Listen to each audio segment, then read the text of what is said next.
Ladies and gentlemen, welcome back to the True Life Podcast. Hope everybody's having a beautiful day. I hope the sun is shining. I hope the birds are singing. I hope your cat didn't run away, get eaten by a dog. That would be a bad one. Hope everyone's doing awesome. I got an incredible show for you today.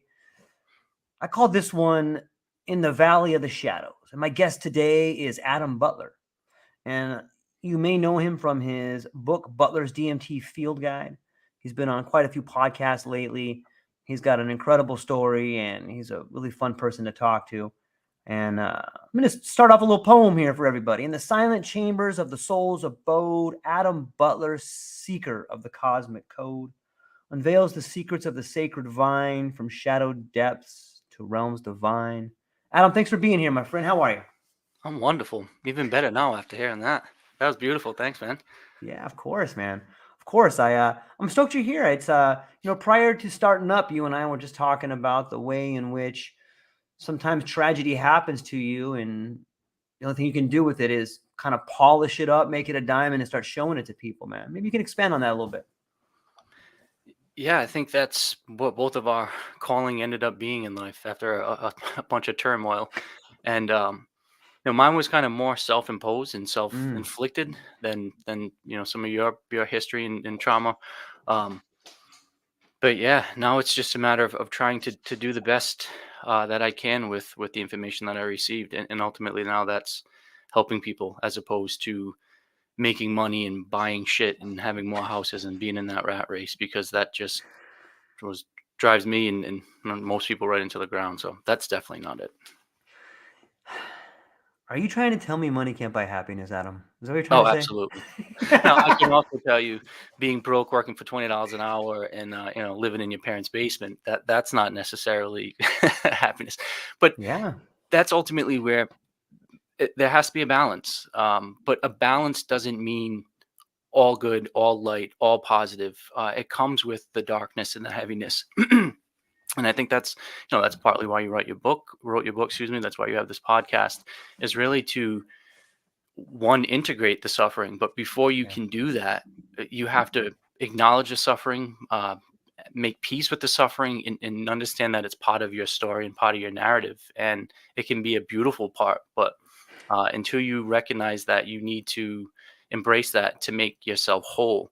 Uh, and I love the title, saying that the valley of darkness, or the valley of suffering, and it's because you do need to wallow in the depths of that area to really get the confidence and the tools that you need to not only live a happy life, but then share that message with others. But yeah, I Yeah. wallowed in some dark shit for quite some time. Of course. I mean, it's where on some level, how can you not, when society has conditioned you to find happiness only in external validation?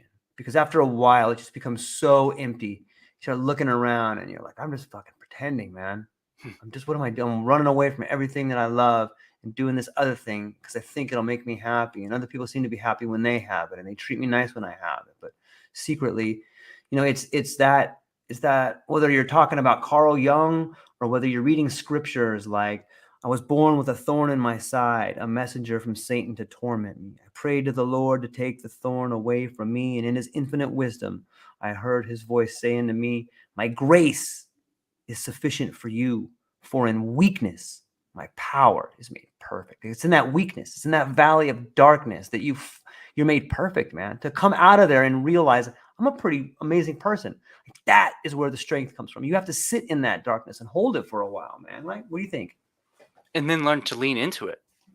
Not that you're looking for bullshit, for things to go wrong, but it's a whole different dynamic shift on perspective. Mm, How do you deal with major adversities?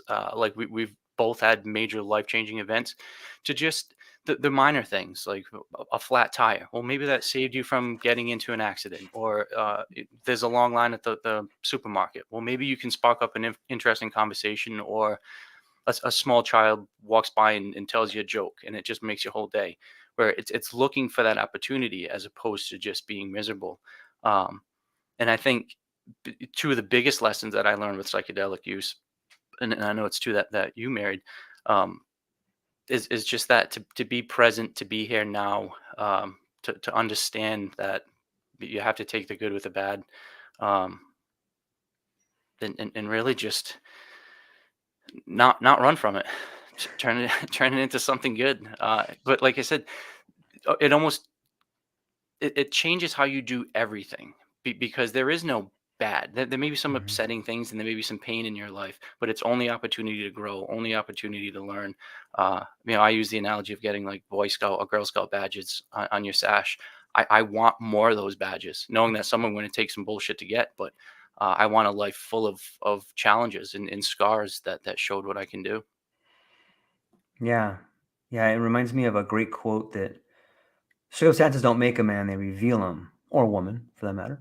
But, it's these things that you go through, and I like what you said. When you change one thing, you change everything. Like, we start thinking about and psychedelics do this for me, is this idea, like, it helps you understand a little bit more about the idea of complexity. Like, changing one thing changes everything. And it's powerful because you can begin to get yourself out of this narrow vision of your world. Or maybe you live in like one dimension, like the book Flatland. If you only live in this one small dimension, just being aware that there's something going on over there and then beginning to explore it allows you to understand that we're all connected. And it's fascinating to me to see how psychedelics can help you begin your journey into this idea of awareness, man. And, I want to jump real fast to this.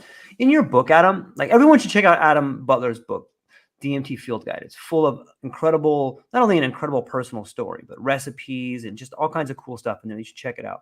In your story, Adam, you talk about this death journey for like a year. Like, you're thinking about killing yourself, man. Like, can you just color that in for me? I have some following up questions, but I would just love the opportunity for you to hear in your own words what was going on there, and explain to the audience, please. So it was a long and winding story, but like I said, it was self-inflicted and way different from a lot of people that grew up with some trauma, and I know your personal story is littered with that. I was Sure. literally raised with a silver spoon in my life. I had absolutely everything. I had the high paying jobs, the college education, great, awesome parents, awesome friends. I had owned 15 houses at that point. I was making Whoa. 180 grand a year, not huge money, but things were Yeah. good. But I was the biggest probably change and shift was getting rid of alcohol. So I'm now 3 years and 3 months being sober, and that's something I'll never touch again. So getting that cloud uh, and running from my shit, that was huge. So getting that out of my life. But prior to that happening, I had lost multiple long-term relationships. I had a restraining order put up against me where I actually lost my house. Um, I threatened to kill a man, which, and I'm not saying any of this lightly, and I can get into Right. more of the details, but over the course of like a year and a half, all of this shit happened. And I had checked out. I was done with society. I was done with myself.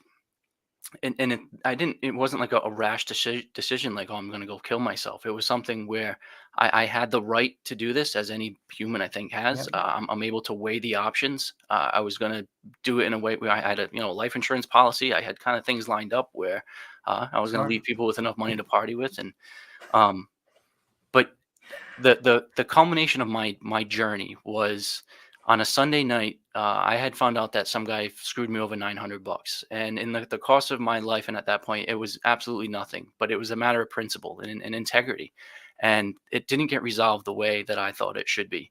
I did get my $900. It was proven that this guy was wrong, but he looked at me like I was the asshole for calling him out on it, and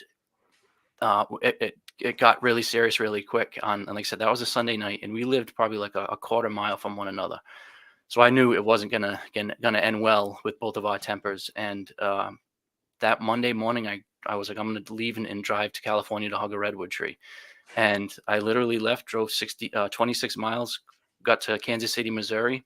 And then from there, I was like, I'm just going to go. I had probably like 70, 80 grand that I could spend, that I was like, fuck, I'm just going to piss away this money. I'm going to live what I want to do. And No, I did kind of go back and forth to home base, but I pretty much spent a year and a half. I went to like 40 states, traveled to I think like 260 new cities, lived on the beach, lived in Vegas, and did all this exploration of myself while being quiet, meditating in the desert, doing all that, all the while doing shrooms and ultimately DMT. And I started with shrooms and started getting really good therapeutic value and insight where I was holding up the true mirror to myself. And that's when I saw, and this is where I wanted to make that point about the first thing about looking for external validation. Mm. So I finally realized that I was looking for all of these external validations for my internal problems. And as soon as I realized, well, no, you're the drunk, you're the narcissistic, you're the mean, belligerent person, you're and all of these horrible things that I was running from. As soon as I saw that hey, this is where I need to work on, it was inside, it wasn't anything outside. Then I could kind of start working on the solutions. But it was a long journey. And then within that psychedelic space, you really go through some dark some dark conversations with your psyche, and but it's what I needed, and I came out a completely changed man. I've never been happier. I've never been more content, and I still have a bunch of shit in my life I've got to work through. But now it's really just a matter of sharing my love with myself and seeing the beauty in myself, but then sharing that with others and letting other people that may look as weird as I do feel that same love and beauty. I think you did kill yourself. You know what I mean? Like, and I don't mean that literally. Maybe I mean that kind of like obviously you're still here, but I think you did get rid of the person that you were. Like there's a real that's like a spiritual suicide in some way, but not as a pejorative, like a spiritual suicide. And I'm going to kill these bad habits. I'm going to cut off this part of myself that is killing itself. Like the same symbolic picture of the dragon eating its tail, or the serpent eating its tail. On some level, the habits that we have, these negative things that we're running from, are actually killing us. So it's like you're killing the thing that is killing you. And I mean, It's taking back the power, and yeah, and it's whatever type of energy suck entities you want to call them, or whether it's your demons, your devils, yeah, whatever you want whatever to say. whatever is draining you, or that plaque that's hanging on you, or the monster on your back. They know you have the power, and it instantly not only shifts in you, but when you turn that spotlight on them, or they, whatever the issues are, it the power dissipates, and Mm, that power you can then take on to any challenge that you have in life, because uh you know that it's kind of like a parasite. A parasite, if it kills a it's a great toast, it's word. screwed. So why is it can't, I don't know. You are the one that hold the power. You're the energy source. You're the one of all the being. And maybe in that analogy, you can literally just pluck that parasite and throw it off, and it will die without your nourishment and your attention and your care. It will die. So don't nourish the darkness that's holding you back. Yeah, yeah, it's fascinating to think about what we give our energy to, and what that does to our awareness of life. You know, I'm curious, what is it you think about psychedelics that allows you to approach these things about yourself that you previously ran from? Because I know for me the same way. It's people I talk to. These things that we run from, like we've been running from them, and it causes destructive habits. But all of a sudden, you build up a relationship with psychedelics. Like, why does it, in your opinion, what's the change? How come this particular substance allows you to see things in a certain way or feel things? Well, maybe you can describe what it is that allowed you to change, and what do you think about that relationship? I think it allows a true and genuine and authentic connection with yourself. And Mm. ultimately, no one knows you and your issues better than yourself. And I know with my personal story, I went to college for almost 8 years. I was well read. I've read probably Mm. 10,000 books. I owned multiple businesses, had the houses and all that. So I always kind of came off as this condescending, really, I can talk my way out of anything, and I can manipulate anybody and everybody to somehow whatever. And it sucks to say it like that, but that's how I did go through the world. And so I could lie to my parents, I could lie to my friends and my girlfriend. I actually paid a high-end therapist $240 an hour, and I had multiple sessions with this guy. But I was still going in there trying to mind fuck him. Like I was telling him truthful statements, but I was doing it in a way that I knew I could lead him down the direction that I wanted to lead him to, Mm. so that I could somehow think he would confirm my intelligence and that my brain was just so beyond whatever. And it was fucked. I wasn't really going there trying to get help. I was going there just, all right, fine, I'll go see a therapist. But I'm Mhm. gonna I'm I went in there thinking I'm smarter than this guy too. So how the hell is he gonna help me? And he doesn't really know me. He's only known me for what I tell him. The therapy that I had was just holding that mirror up to myself. And I mentioned a Mhm. quote in my book, something to the effect of, it was like having a conversation with excuse me, and yourself, and everybody's on truth serum. And there's no ulterior motives. Everybody's there just to have a true, honest discussion. And I found that I couldn't run from myself. So that ability to not bullshit myself and to be like, well, no, you're 40 pounds overweight because you're fucking drinking 10 beers a day and then you're eating fast food to hide the beer breath, so that way you go home smelling like fast food instead of beer, and then you're not. It's like, or you're losing all these relationships because you're a mean, belligerent, nasty person. Like Mm. I wouldn't want to be your friend either. Um, and then, like I said, it was just a matter of seeing that and then now acting on it. Um, Yeah. that's what psychedelics did for me, and I think it's the exact opposite what most people in society do, which is combine a bunch of alcohol with prescription pills. It's everything zombied out. There's no highs, there's no lows. Mm. Everything's just you're never crying, you're never doing anything, and you're just sweeping under the rug for 15, 20 years, and then you realize. Then you get a divorce that slaps you in the face, or you lose everything, or you realize your kids don't want to talk to you anymore, or any myriad of things that Yeah. can shake you out of it. Where psychedelics, I think, you shake yourself out of something as opposed to some traumatic event doing it for you. Yeah. What's your take on the I know some people that have given up alcohol. They go through like the 12-step program, and but there seems to be a divide in that particular group of people using drugs afterwards. Some people say, "Oh, you've done mushrooms, you've done drugs, you slip back." What do you have any opinion on that particular fight? For somebody that's been in the trenches for a very long time. So I started drinking alcohol when I was 12, and drank it literally every day pretty much till I was Mm. 39. I come from a family of Mhm. alcoholics. It's something that's near and dear to me. Um, completely different. So when I say I'm sober, when I say that I'm, you know, I don't think that I'm Right. cheating by saying I'm doing DMT or shrooms, because one, uh, with alcohol, it was just always a way to dull, to mask, to try to, instead of having intellectual, deep conversations with people in Mm. social settings, you would just drink to kind of have surface conversations. You Yeah. would you would never. It was just always a way of dulling and getting less information and projecting less of your true, authentic self. I think with shrooms and DMT, uh, I know in my case, I don't ever really use them to party or to go to clubs or concerts. I'm only using them in a meditative, spiritual setting. I'm only doing them with the intent of learning or having some sort of therapeutic value. So uh, it's a completely different dynamic on everything. And the reason why you're doing it is huge.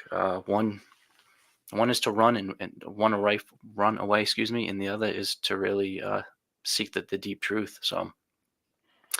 And I question anybody who maybe uses alcohol to actually do a DMT or shroom session and say it's anything similar. 'Cause Mm. one, you lose all of your abilities, and the other, you gain access to unknown abilities that you never even experienced before. Yeah, I'm hopeful that So, in this shift that we're going through, we'll begin to see, you know, I think some of the ways in which we've tried to heal people is sick. And I think telling people that you're an addict, like you on some level, you abolish them forever to this place of addiction. Like you are this forever. Like what a horrible label to put on someone instead of like, look, man, you went through this spell right here. There's a right way and a wrong way to do this. And I realize that maybe that there's people that need this particular method in order to solve this problem. Maybe it's all they have, but I think that we're moving towards a strategy for life, not only in doing meaningful things with our life, but approaching healthcare and approaching addiction and approaching these social ills in a new way. What do you think that this whole thing is moving in that direction as we are, you and I and people like us, and hopefully people younger than us are starting to find ways to live a more meaningful life, that we're also trying to find ways to approach addiction and all these social ills another way? I think it's starting to move, but there's a large mass that has to build up the Yeah. momentum. But I have a perfect story about Okay. how it's just it's fucked how the system works, because Yes. I wouldn't have two of the most beautiful beings in my life if I didn't, if the medical system got the way they wanted. And I have this Mm. this woman in my life. Her name is Sam. She's the wife slash girlfriend of one of my best friends, and she went through some bullshit growing up where she got addicted to drugs, and she was into some pretty hard things, and she got pregnant. And she got pregnant with my once again my one of my best friends, my little mentor, Sean Jr. And when she was pregnant with him, right from the bat, the doctors were like, "All right, we're gonna have a plan to take the baby from you. We're gonna, we're gonna put you on a different drug, but you're still gonna be on these drugs." And there was never any discussion about, all right, well, this would be the perfect opportunity to have your body's physiologically is gonna change. This is a great option. Yeah. Let's kick the drugs. They never even had that discussion, and they went to several doctors, and it was the same conversation. They were just like, "Oh, that's great. Well, we'll figure out a way to take the baby and sign these papers here." And they were just like, "No, we're dedicated." She quit smoking cigarettes. She quit drinking alcohol. She quit smoking marijuana. She quit all of her drugs, uh, and beat it. And then so several months into it, they started doing the drug tests and the blood work, and they were like, wow, they really couldn't believe that she was actually doing this. And up until the very last moment, they still thought that she was going to do some kind of relapse and not continue through with it. And now to this day, 3 years later, there's two kids involved. They're both beautifully healthy. She's Mm. never gone back to anything. She's happy and healthy. And it's just, could you imagine if you just listened to them? Um, and then just another quick story. I was just on a Yeah. podcast where these guys were in Germany, and I guess one of his buddies broke his leg, and the doctor was just like, stay off your leg for 4 to 6 weeks, and hopefully it'll heal. And um, he's like, well, what am I getting for pills? And like, nothing. Stay off it for 4 to 6 weeks. And he's like, well, if I stand up, it hurts. And he's like, well, don't stand up. You got to lay down and let it. Where over here, they would just give you a huge bottle of OxyContins or some drug that now you're dulling your senses. Mm. It's like having a a new modern car with all these indicator lights. You know exactly what's going on, and if you need transmission fluid or if a tire's low or any of these things, and instead of using those indicator lights to help you fix your car or address the issue, you're just shutting them off or blocking them. And I think that's what most people do today, especially in the United States, where it's just drug everybody up. And don't stay off your leg for 4 to 6 weeks, no, but take a bunch of numbing pills so that way you think you're okay. Well, no, you're not okay. You just broke your fucking leg. Like, you gotta rest up. But people don't want to do the hard work. They certainly don't want to do the deep psychological shadow work, like we were discussing, to solve their issues. They would rather just laugh off, drink 2 bottles of wine, snap a picture for social media, act like everything's cool. Meanwhile, it's all going to shit. Yeah. People just dying inside. And on some level, I think that is, when you just pan back, and for me, when I look at my life and I see this change that I'm going through, that I've been going through, and what it took to get here, like I see it as a part of society, because I still see so many of my friends that I love that are doing what they were doing, prior, a year ago or 2 years ago or 5 years ago, or family members doing the same thing. And I started thinking to myself, like, it's so easy to lie to yourself. You know what I mean by that? Like, it's so easy to say, like, okay, I'm going to do this I'm going to get up and I'm going to go to this job for my family because I gotta pay this bill. All right. I'm going to do this. And like, we come up with these ideas, but when you start uncovering that, it's like, are you really doing that for your family? Because you're fucking gone all day, man. Are you really doing that for your family? Because you're telling your daughter about integrity and morality, and yet you're doing something you don't like to do. And you're trading it all in for like a handful of dimes, man. Like, are you really doing that for your family? Or are you doing it because you're afraid? And when I hear these stories, it sounds to me like our so much of our modern systems, whether it's a company you work for or the Medicare system, it's this sort of perverse relationship between certainty and fear. Like, oh, we got to be certain about this thing. But the truth is, and I think psychedelics play a huge role in this, is like, you can't be certain about anything.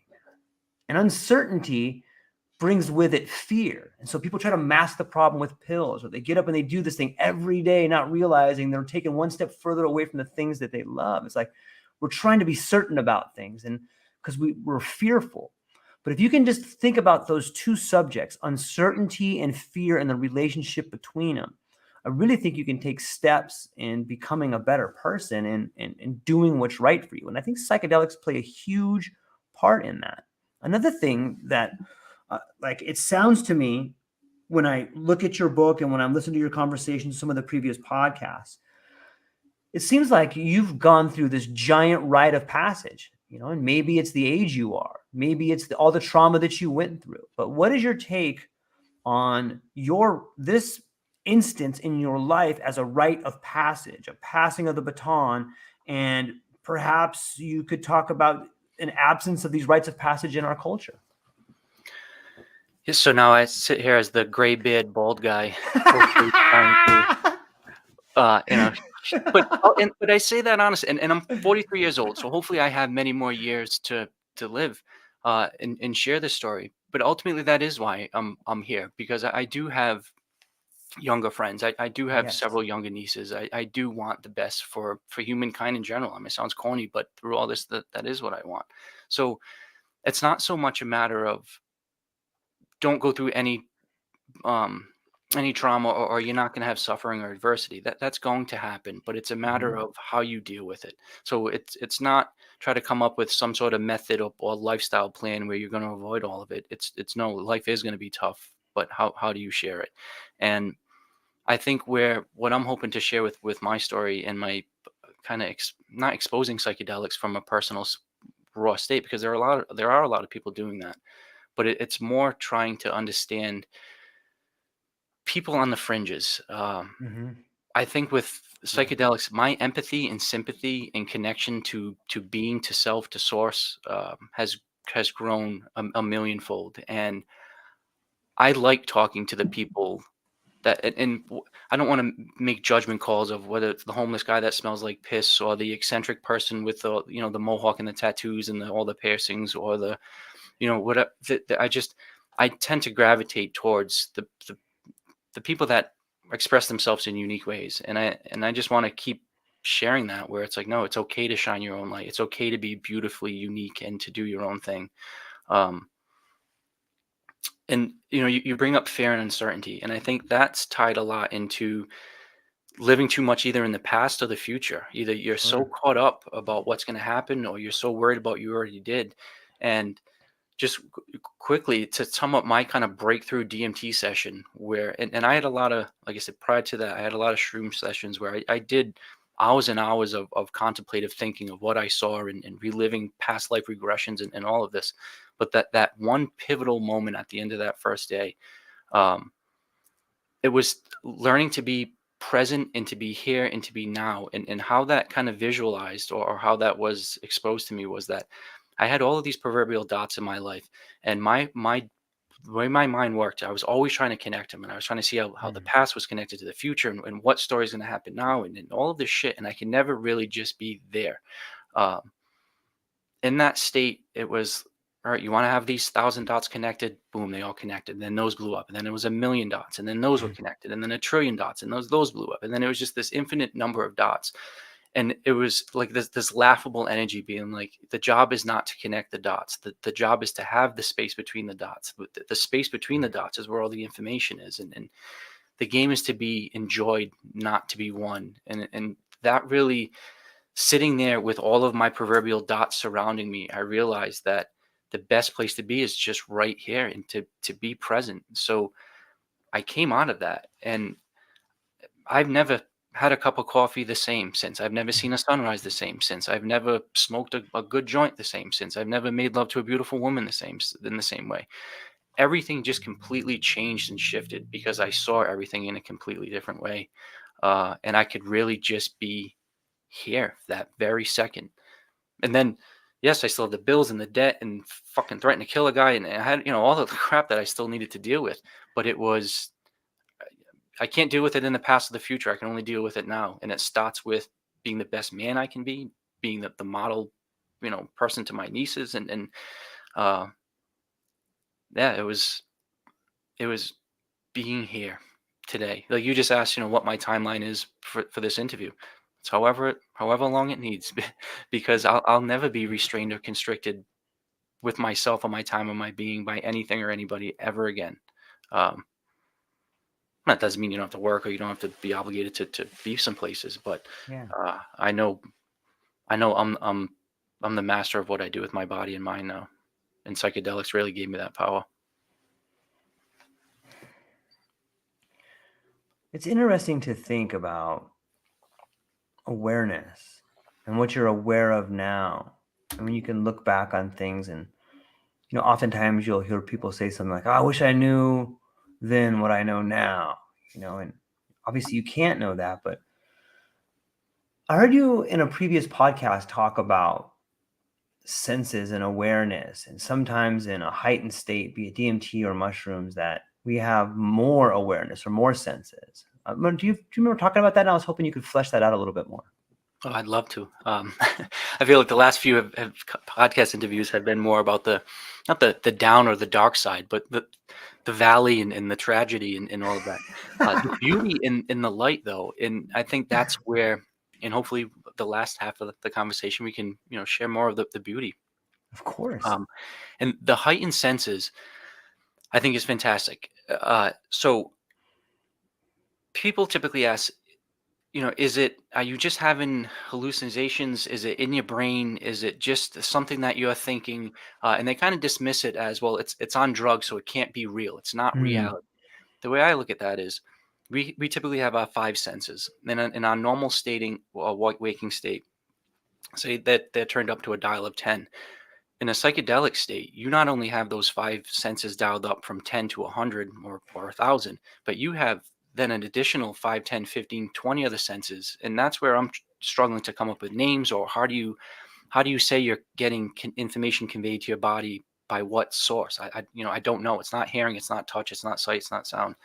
But if you have 100 data points as opposed to 10, how can it not be more real? How can it not be more profound? How can these experiences not be more real than real? And I think that's where, the study in the 90s where Strassman had all these volunteers going under, and that was a common thread, was they came out with a sense of, no, that's reality. That's the real sense, because you still have your original five senses, but then you have all these other ways that your body and being can receive energy and information. And it's enlightening. You can't unsee that. It's once you've seen the proverbial ghost, you know where to look for it. And now I feel like I walk around in my walking state with heightened senses that can be kind of tapped into. Like, not necessarily like superpowers have been unlocked, but um, I know they're there. So now I know I can feel vibrations. I know I can sense emotions. I know that my body has the ability to do that because I've experienced it. And then from there, you can stop practicing it. But that's where, I have a chapter about transcendental sex research and art, where I really think psychedelics can be used in all of those fields, where the artist in any media can just be that much more authentically express themselves, because they now have that much more to information to hone in on. Um, with science, it just takes one different way of thinking about autism or Alzheimer's disease, or one different thing about end of life treatment, where it just takes one tweak. And I think psychedelics can kind of remove that brain clog, whether it be in a personal sense or in a collective sense. Um, but yeah, that's where the fun is now, exploring these different, like, what's the potential of your body, my body, your body, and it's amazing. It's unlimited. yeah. Yeah. If and talking about some of the good ways how it can rearrange the brain. Yeah. If I could, I want to touch on your story because it ties into Yeah. I'd a love lot to. of stories that I've share, but I feel like yours is my stories times 100. Where how can you take adversity? How can you take suffering and have a new way of looking at it where it's meaningful and helpful not only for you but for others? And I said, obviously, I was doing some research on you, listening to some of your podcast. But what really in my introductory to you, like I said, was on Susan Gunner's podcast, Love where you Susan. you detailed the story about you and your wife, losing your son and that whole lengthy process. And at the end of it, she paused, and there was a pause for a good minute and a half. And I remember when I was listening to that, I was crying my eyes out, and I was wiping my tears and my snot, and I was thinking, "Oh shit, did my radio skip? Did something happen?" And I'm looking at it, I'm like, "No, it's still running." And then she came back on. You could tell she was visibly choked up, and it was just like such a powerful story. And then you're saying it with a smile on your face, being like, yeah, but he taught me this. And I was able to, his memory and his the energy that I connected allows me to now look at every child like they're my own, and I'll never look at another being. And I heard that story and it gave me goosebumps, because it's like, if this gentleman can switch a tragedy like that, and granted it's a tragedy and you can't sugarcoat that, but it really is the most beautiful thing. It really is a blessing. And I remember telling my parents that story, and I was like, yo, it turned into the best thing that's ever happened to him. They're like, what the fuck are you talking about? Like, there's no way that you can twist this. And then when I said how you did change it, they were like, oh, I get it. And from somebody that's 43, that I don't have my own children, but I look at every children kind of the same way, Yeah. like they are mine. And it is a cool way of interacting with the child. But to be able to just have a mental shift to put some type of adversity like that, and what more than that? So well, if somebody loses their family in a car accident, or God forbid, something happens where you have major loss in your life, there is a way of putting it in the right compartment in your brain. And I think that's what psychedelics do, is a lot of time you just don't have that compartment in your brain because you never experienced that. And unless you have a place to put it, it's going to keep rattling around, and it's going to drive you nuts. And it's not going to allow you to live your authentic self until you find a spot to put it. And then once you do, it can be fertile ground for everything. Now look what it's done. How many thousands, hundreds, I mean, I don't know what your scope really is, but you've changed my life. You've written books to help change other people's lives. You've given me ammo for my story to be like, no, it may not work for you, but look what it did for George. Look what it did for me. Look what it did for my friends. And now I've got stories and stories about similar things like that, how it just changed and tweaked a perspective. And um, we all have our own tweaking that needs to happen. And I'd like to say that that's one thing I found DMT is different from a lot of psychedelic. Well, I shouldn't say different. It seemed to pinpoint the exact crack in one's psyche that needs filling. For me, whether it be insecurity, whether it be being molested as a kid, whether it be sense of money, whatever it is, it'll find exactly what needs to be worked on. And not that it fixes it instantly, but it shows you, hey, stop treating the cut on your fingernail when you're really bleeding out through your gut. Like you've got to put the energy here. And um, that's what psychedelics allow, for that quiet state of mind. Now, I think you can get that through maybe breathing, meditation, exercise, prayer. All there's other ways of getting that clarity, but for me, I needed that full shaking out, and psychedelics did that. Yeah. Thank But you for the man, kind words, man. I appreciate it. I'm being honest with you. I was crying right before we started recording again, because I listened to it, because that's not something you just forget. Like that shades everything you do for the rest of your life. And if you can do it with a sense that empowers you and others around you, man, that's such a blessing. And the story I was going to share was and because I feel like, why not? Let's spread his name around. And I've never met the gentleman, but his name is Drew. He passed away a couple years ago. He was a close friend of this couple guys that I just met. And for like 2 years, it was always just thinking about all the suffering that this guy went through in the last couple of years of his life, how he was just not the man that he was because he was dying of, I believe, cancer, and just they had all of this negative part of his life that was just at the forefront, where it was like, well, no, for 30 plus years of his life, he was this vibrant source of energy and this beautiful light and love and all of this.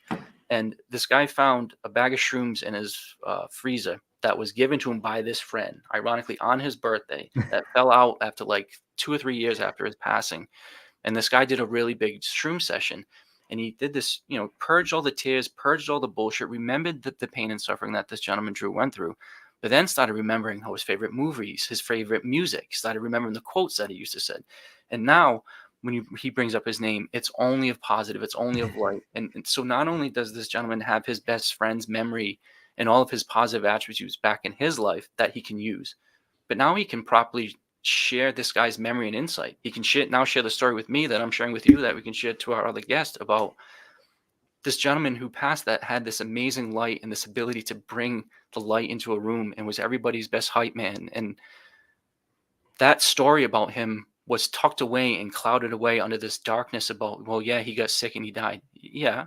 And that's part of the story, but let's don't negate the light. Let's talk about the good part of it. And people that walk around in that dark space for so long sometimes need that blast, and whether it be mechanical, chemical, a combination of a bunch of things, whatever it takes to shake people out of that.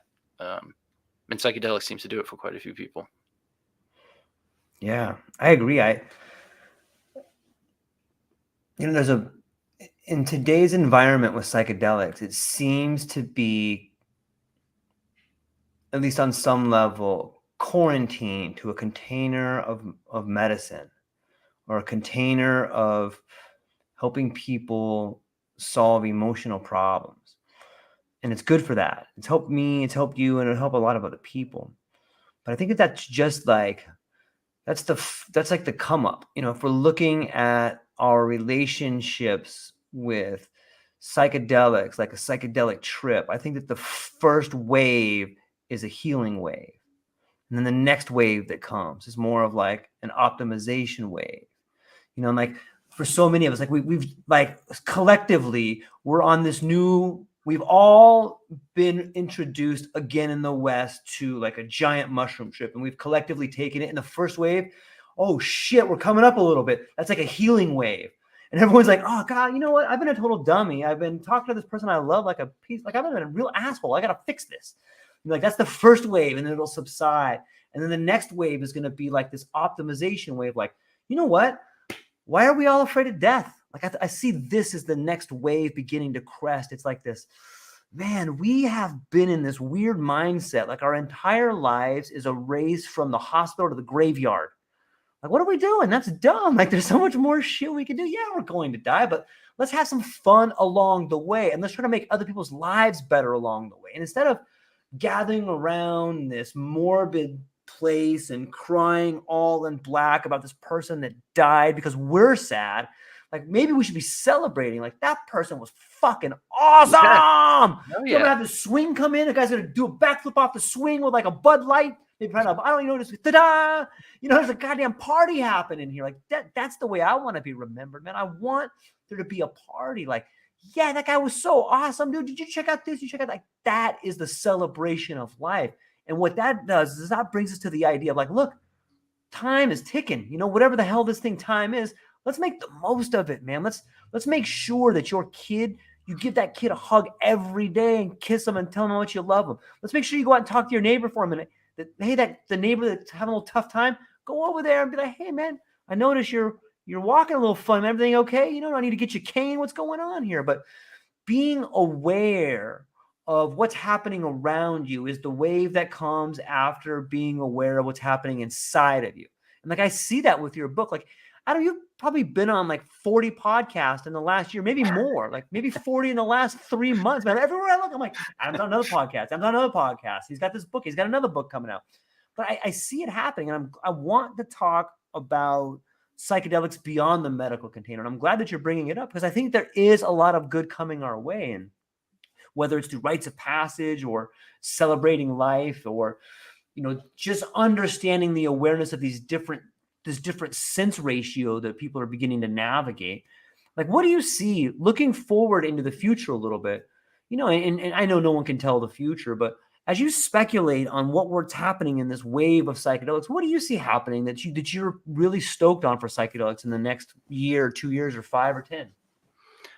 I think there is this consciousness shift that's happening, and I think I don't not necessarily the 2 to 5 year plan. I think my goals maybe is going to take a little bit more Yeah. time, but when you meet somebody like myself or like you or somebody that has a similar story with not only going through their bullshit but then finding themselves, there is a connection, an ability to see the beauty in yourself, but then now you are able to see that in other people. Yeah. And I think that the status quo that we're currently in now, where it's blue team, red team, it's resources are limited. Um, it's try to bring everybody down in order to get you up. That is not sustainable. So something something really has to be this big shift, and I think that's a natural part of evolution. So we've been around as humans for hundreds of thousands of years.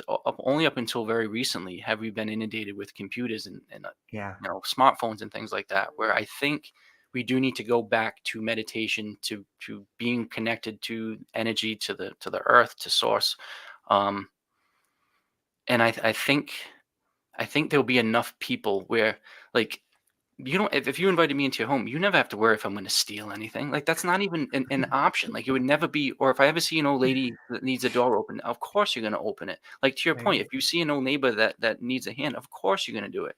And I jokingly say in my book too about how, I'll happily share my stash with any politicians, and that, how great would it be that you wouldn't have all this bickering if people went on a 3 or 4 day ayahuasca retreat, because yes, there'd be differing opinions, and yes, there's other ways of approaching a solution, but you realize very quickly that we're all humans, and we all should be kind of doing this together. So Yeah. to your point, something has to give, and I think psychedelics allow, you said that the bullshit filter to be taken off when you look in the mirror and you can see with all your flaws and all of your scars just how perfectly beautiful you are, and then that allows you to see that in other people, and then Mhm. so the judgment goes away, the fear goes away.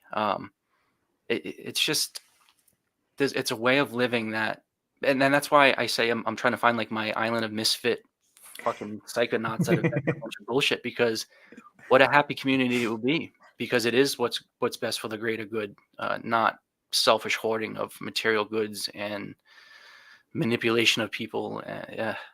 Um, yeah. So it's going to take probably more than 2 to 5 years, but I do see the younger generation having less hate, less Mhm. racism, less homophobia, less just.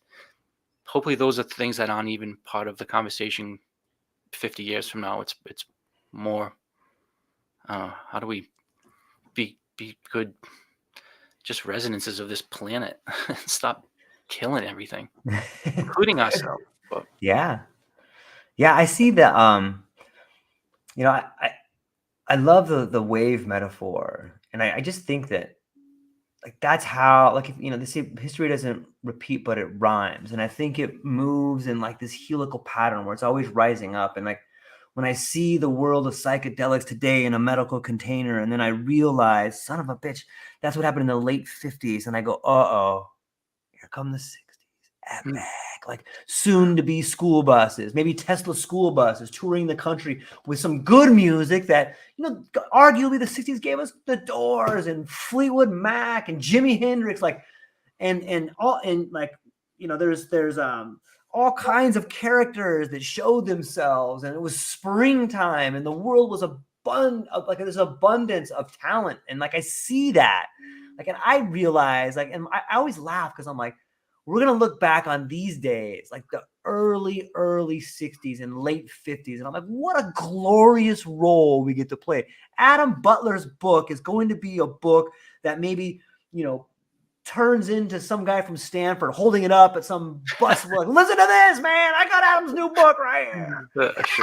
But I see that wave coming, like, and it stems from people coming to terms with the pain and the sorrow. But after the pain and the sorrow comes this next wave of, okay, how do we make things better?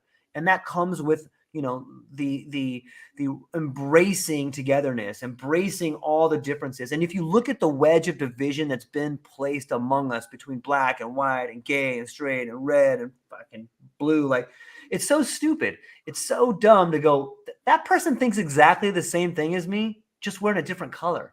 You can barely tell the difference. If I got like my dad and my uncle in a room, one of them like a Biden supporter and one of them a Trump supporter, if I didn't tell them who we were talking about, the arguments would be almost the exact same. This guy's old. This guy's dumb. This guy's corrupt. Yep, you're right. They both are. You know what I mean? Like, it's so silly to me. So I see this next wave coming up, and I think that's part of it. And I think that people who have lived up to this point can play a huge role in creating the best lives for themselves. Getting through your own trauma and becoming the best version of yourselves is going to inspire people that you don't even know. It's going to be like that stone that flows into the pond and creates ripples outwards. Like, you're affecting your neighbors.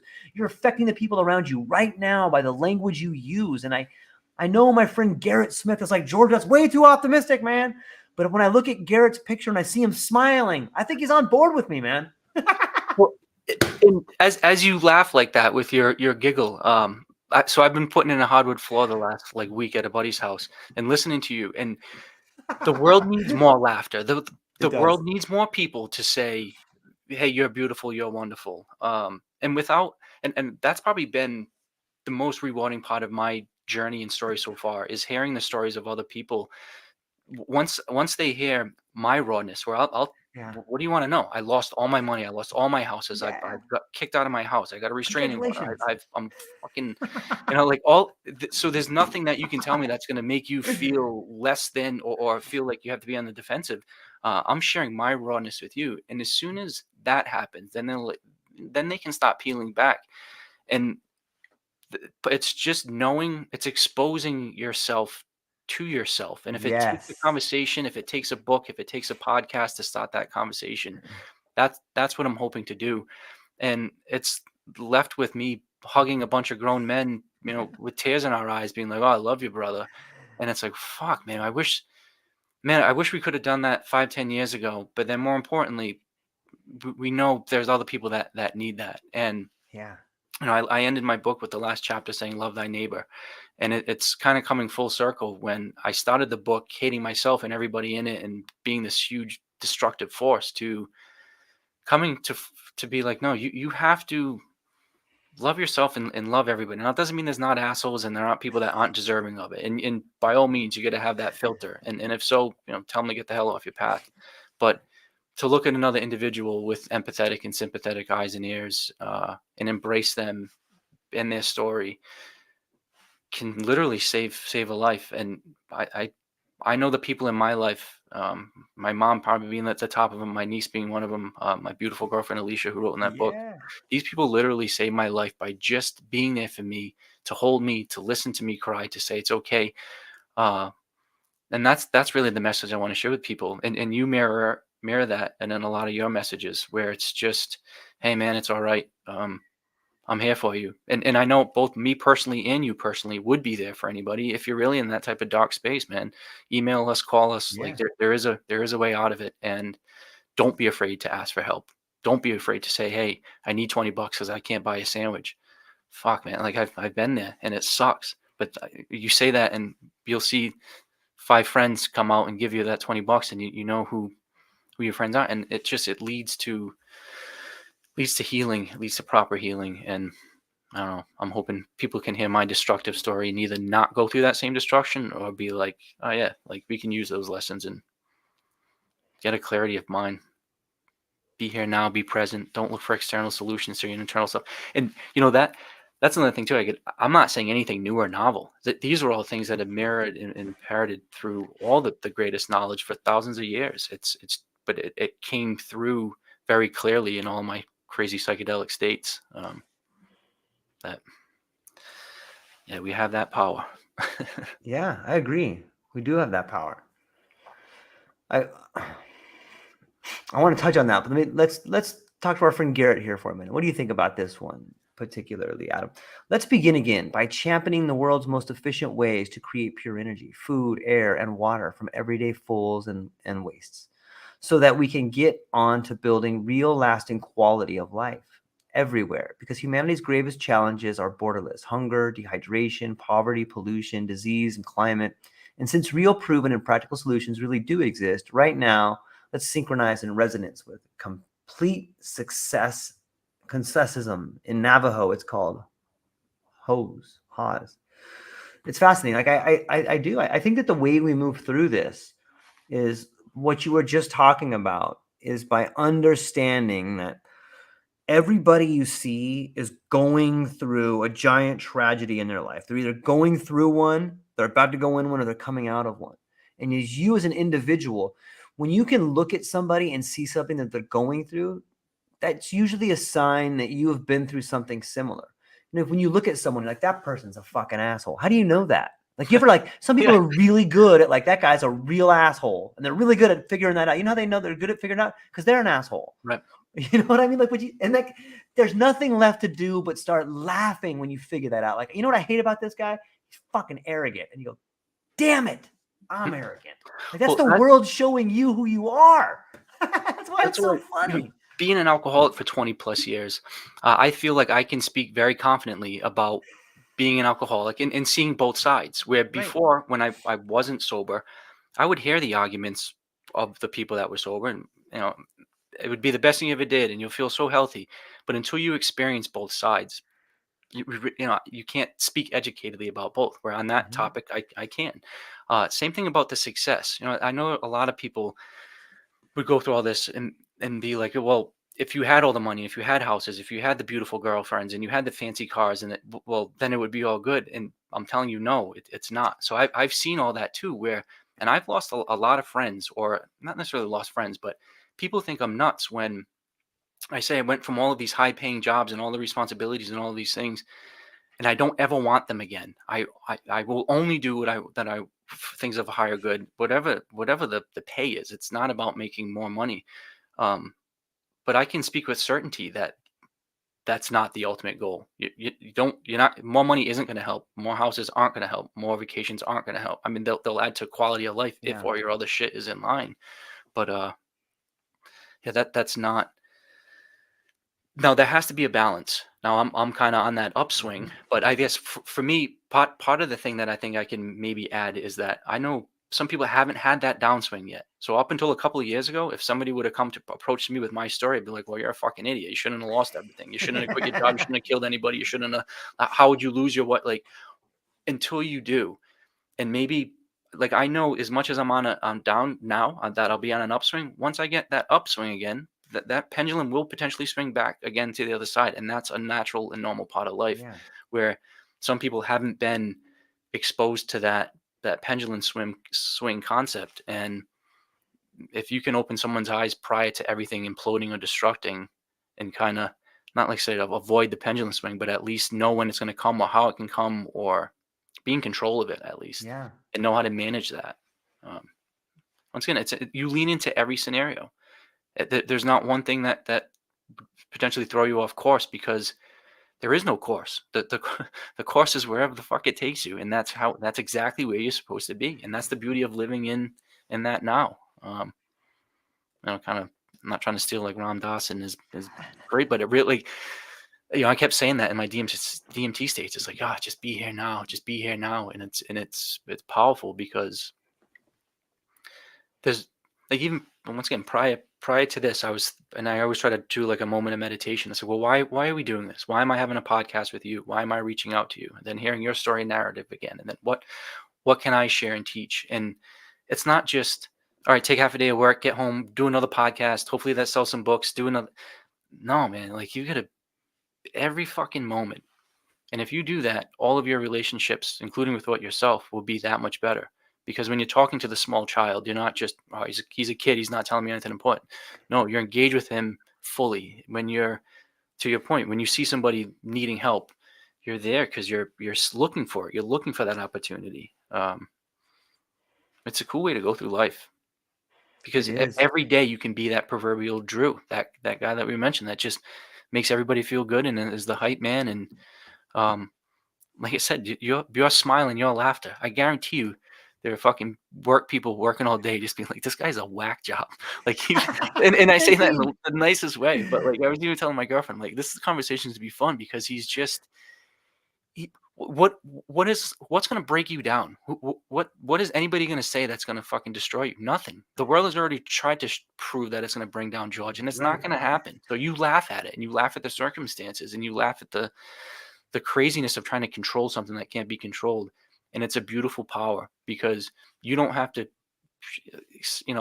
try to prove it to me. You know it, and people instantly see it in you. And I think that's, if enough people walk around with the veil lifted of just, there's a better way of interacting with other fellow humans, with our planet, with our resources, with all of that. And it can lead to a really good life. I don't know if we'll see it in our lifetime, be perfectly honest with you, but I'm going to do my best to at least plant that small seed and be the small voice that I can be to champion that message, because it can save lives. It's saved my life and it saved people that I love their lives. So it's real shit. Now, maybe we should have started the podcast an hour ago with this. Well, the disclaimer. I don't think everybody, certainly not everybody should be doing psychedelics. I don't think, probably a majority of people should probably stay away from something as strong as DMT until you're truly ready or you've done your research. Read my book is a small field guide. It should be, and to be perfectly honest with you, it wouldn't be my first 1 or 2 or 3 books if I was actually trying to learn all that I can about DMT. It's 1, 2, add to your library, but you really have to do as much research as you possibly can. Answer all of your own questions, get other points of view. But it can really help. And I as much as I have to be careful and cautious of saying, oh, this is a cure-all, because it's certainly not, but it will shake your brain or whatever it needs to get shaken loose. Yeah. For better or for worse. Like I've got a buddy who's like, oh, what if I take it and I realize I don't want to fucking own my company. I don't want to be married anymore. I realize I want to do what you did and travel the world and say, fuck it. I'm like, well, it very well may tell you that, but don't you want to know? That will come up with some challenging things in your life. And I get it. And most people wouldn't be like, oh, so would you tell him to get a divorce and sell his company? And no, but if that's what his heart is telling him, if that's what his true calling is, what's he going to do? Be miserable for 20 years? And to your point earlier, being present and being here mindful allows you to be the good dad, the good husband, the good friend, the good father, all of those things, where if you're just someplace else all the time, you may still be in a marriage or you may still own that home, but if you're not mentally present in there, what the fuck good is it? So, like that mirror will reflect things that may be challenging to see, but it's your reflection. And that's the beauty of psychedelics. It's not imposed by society. It's not what you think. It's your true actual self, and you can't run from it, good or bad. Yeah. And like you said, don't you want to see it? Don't you want to look in the mirror one time and see what it looks like? See what you look like? Yeah. One time somebody asked me, if you could have a superpower, what would it be? And I thought to myself, what a cool superpower would be to get to see yourself the way others see you. In a weird sort of way, psychedelics provide you with a third person perspective about your actions. And like that is powerful because it really allows you to make the necessary changes. Like, you know what? It's like, look, I'm like painting my wall. And I'm like, you know what? Now that I stand back from it, I think I could do like maybe like an off-white would be better than this one. But the same thing with your actions. Like it's really hard to see what's happening when you're in it. Like all of us know people who've been in a relationship and you're like, that shit's never gonna work. You know it. Right. Fucking, they don't know it. They're like, yeah, I fucking love this person. And you're like, no, you don't. You love her because she does it. You love him because of this. That's all. But it's really hard when you're in it to get it. It's like the old joke, like the fish, an older fish swims by 2 young fish. And he goes, hey, boys, how's the water? And he swims by and the other fish is like, what the fuck is water? Like, you don't know. But when you get a perspective of it, like sometimes, and that's why tragedy can be that thing that like reflects you because it pushes you into another state. Like, oh shit, snaps you out of it for a minute and you realize, whoa, what am I doing? Psychedelics do that on some level. And like you said, so does breath work, so does prayer. But psychedelics is a way that can do it for you, and it's guaranteed to happen. You may not like what you see. I think that is one of the problems why people one reason why everyone shouldn't do psychedelics is it's going to show you some things about yourself that you might not be proud of. And I don't know if you're ready for that, but it doesn't mean it's not showing you something that's not true. It doesn't mean that it's not showing you a reflection. Reflections can be distorted, but look, man, when you look in the mirror, you may not like what you see. What are you going to do with that knowledge? You're going to change it? You're going to just continue to turn away from it. You know what I mean? Like, that's you. Look at it. Like, sometimes you're going to be forced to look at it. Like, that is you. Knock it off. And like, what better gift in the world to show you that? Like, stop doing that thing. You're ruining everything. You're so much better than that. And it's interesting.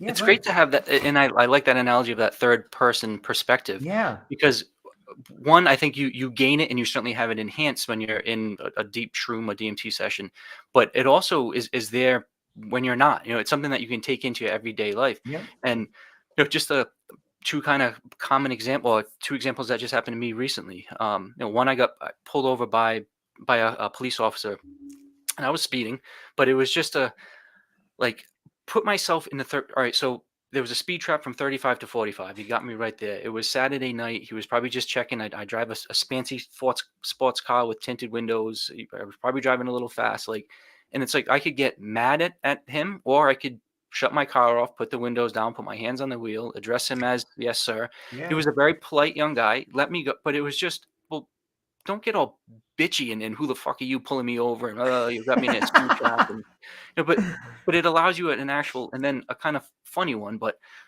I never, up until this, and the book's only been out for less than a year now. And prior to that, I had no social media. I wanted to have nobody have anything to do with me. I didn't want anybody to know what I looked like. So I don't really have many pictures. So for all of these podcasts I'm going on, I have like this cartoony picture, but it's with me with my shirt off, so you can see some of my tattoos. But I gave this guy an unclipped one, so it was like you could see like a lot of my tattoos. And I'm looking at this being like, what a fucking cornball. There's this 43-year-old guy like on TV with his shirt off, with his tattoos, with his cartoon thing. And like, and not in a make fun of yourself type of way, but really just be like, no, just take a step back. Like, how is this going to look? Now I'm comfortable with it. I'm very, I can tell you why I did it and all that shit.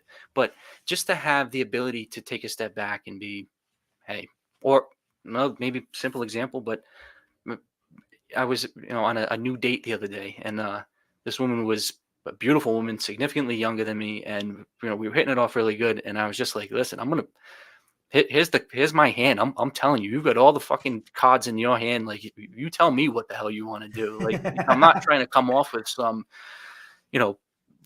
like act like I'm some god or something like that, and you'd be on it to date with me. And it's like, no, listen, fucking, if you call me at any point, I'll be happy to have coffee with you. But it's like, just take a step back and be where you are in every situation. And I think the humility of that, for better or for worse, whether it be making fun of a picture of yourself, or knowing actually, hey, maybe I don't need to run my mouth here, or maybe this isn't the time for me to express myself, or maybe let me check my tone of voice before I say what I'm going to say. And that's huge, to have that self-awareness, especially dealing with little kids, or people that are sensitive or have triggers that could set them off. And that's where I think somebody like you and I can both be really helpful too, where you can truly feel people's story, and not some fake bullshit way, like you're going to get paid an hourly rate to do it, but in a genuine, like, hey, I'm interested in your human story, and man, I really want to connect with you and help you in any way that I can. And that genuineness really comes off. And most people that I've come across that have psychedelics do that. Now, maybe very clearly, distinctly, I don't like that personality, and I think, and I won't say their name, but I saw some woman the other day, and I very rarely get rubbed the wrong way, especially by an attractive woman. And this woman just fucking like viscerally made me like, ugh. And like, I was thinking about reaching out. Do I reach out to her and try to get on her podcast? I'm like, no, because I know in my gut is telling me exactly what to do. And it's no, for some reason, stay away from that energy. And you learn to trust your gut instinctively and intuitively, but then also without question or without trying to give an excuse to somebody else why you're listening to your gut. You're very comfortable with being who you are. Which, if you're Yeah, constantly chasing outside validation, you'll never be that.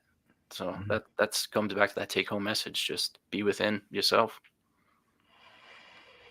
I'm curious. When you talk about the way in which you can react, whether it's a cop or whether it's a date, or whether a lot of the times you'll just see someone fly off the handle, or maybe someone's always like that.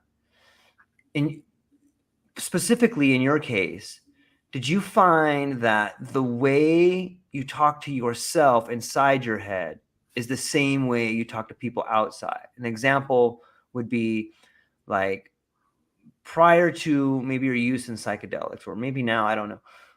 Like, were you would you talk to yourself in the same manner you would talk to someone else? But God, I'm such a fucking bitch. Why the fuck would I do that? Hey, fucker, why did you do that? You know what I mean? Like, do you find there's a pattern with the way you communicate and talk to yourself and treat yourself and the way you treat other people? Oh, 100%. And it's a correlation that's undeniable. And that's why, well, and you have, like the linguistic programming from back Sure. back in the day. And my father's an example of this. He wakes up, he says it jokingly, but he always calls himself a loser. And he always wakes up and he's like, Mm. "Oh, I'm a loser. I'm a loser." And and it's almost just becomes part of his vocabulary. And I try to check him sometimes. I'm like, "Dad, stop saying that. Like, Yeah. you're not a loser." But every day, if you keep saying that to yourself, Yep. but yeah, to your point, excuse me, I always looked at myself with, yeah, you're a fuck up. How you doing this? And now you're not making money, so you're not a man. You're not producing. You're overweight. You're not, like, all of this shit. And then once I properly put the negative stuff that I needed working on in the right compartment in my brain, put the right Mm-hmm. spotlight on it, so that way I could put the right energy on it. Then I could really see, wow, I am a beautiful, artistic, creative person. I really do inherently and innately love people. I really do have a lot to give back. And then, yeah, it was, you do deserve to go to the gym. You do deserve to go to Yeah. yoga. You do deserve to have gourmet coffee if that's what you choose, if you don't drink anymore. You do deserve to have proper relationships where people understand you and love you for who you are. Yeah, you stop compromising with yourself, and then you extend that to, in my case, every interaction that I have now. I'm super, super conscious of tone. That used to be a big, Mm. and not that I'm some big, tough guy, but I could come off puffing up my chest and put the right pose, being an intimidating person. And I used to kind of use that to my advantage. And never again. If anything, I'll purposely try to be less intimidating, or if it's a small child, or I'll get down on one knee to talk to them, or just to be fully conscious of how you're moving your energy through the world and how that interacts with other people's energies. Where before, I would just, like a shark driving a straight line, swimming in a straight line, there would be nothing in my path, I would just blast it away. Where now I'm looking for those beings to interact with, to swirl and dance and have a conversation and appreciate that, once again, that beautiful moment now. So if somebody is at any point, but and you including, in my life at that moment, then that's exactly where I need to be, want to be. And I really look for those moments. And my life since this has just been this amazing unfolding of, it's like truly a movie, from amazing adventures to great vacations to high chases, speed chases on the Yeah. highway, to beautiful women, to great jobs, to meeting eccentric old people, to all sorts of shit, including the conversations with demons, ghost angels, and DMT entities, and all of the crazy stuff that I see in that DMT space. Every day now is an exploration of beauty and wonder. And I get asked the question the other day, like, when was the last time something amazing or profound happened? And I'm like, every day, all day, because you can see the beauty in the pattern of the wood in the piece of plywood. You can see the beautiful symmetry in the flower petal. You can the high resolution picture of the dragonfly's eyeball. You can see, holy shit, to the giggle of a small kid. You see it throughout the entire day, and it just becomes a great way to interact with everything. Like when we get off the podcast now, I'm going to see my buddy, I'm going to go to the gym, I'm going to do that, and who knows what's going to come with all of those. But I'm happy as fuck to know it's going to be something beautiful and wonderful, where before it would be, oh, I'm thinking about work, or I'm thinking about a bill, or I'm thinking about this, or it's no way to live. And it's certainly no way if you're doing it with alcohol and pills and just banging your head against the wall over the same shit. So Yeah, it's well said. And it's helpful to know that you can find beauty in your immediate environment when old patterns find themselves working their way back into you.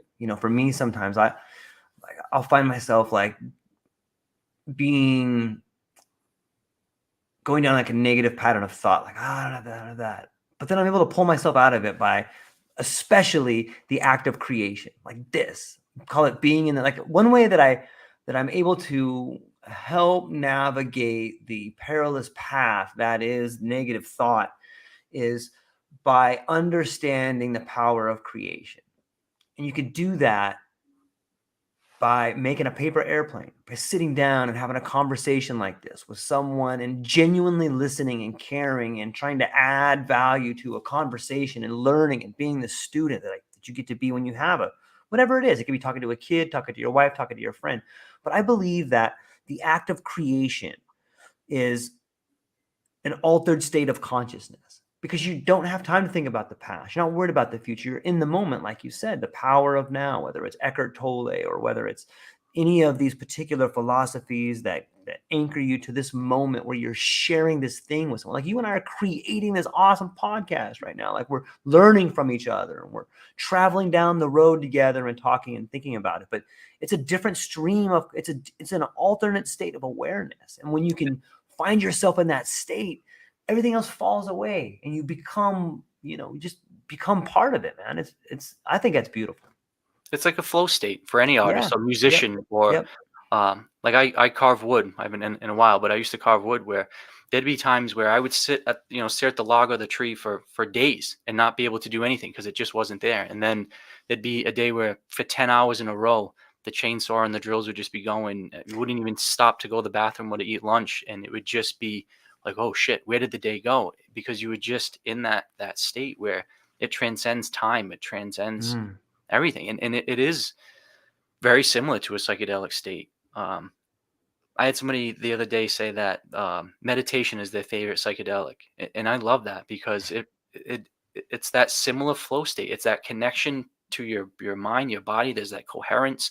You can feel your heartbeat, your everything, and it is very psychedelic in the fact that maybe it's because you're getting more senses. And back to what we were saying before, it's when you're in a deep meditative state, you try to block out what you normally are interacting with, and then you're trying to get all this other extra sensory input, or even if you a void of extra sensory input, you're still getting something in that moment of silence. There's still energy vibrations going through you, and to try to pick those up, to give yourself the time and space to do that is half the battle.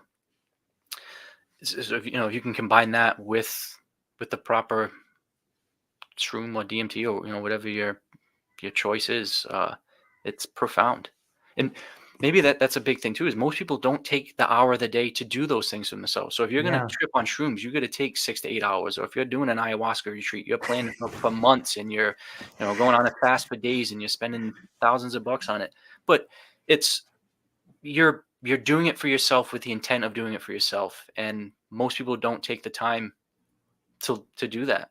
Most people don't have the time to, or even just have an honest discussion with yourself about what you need and then act through on it is huge. And typically, like I said, when most people are like, oh, I'm going to go buy an eighth of shrooms, they know why they're buying it or getting it or growing it, and they know what the intention is. And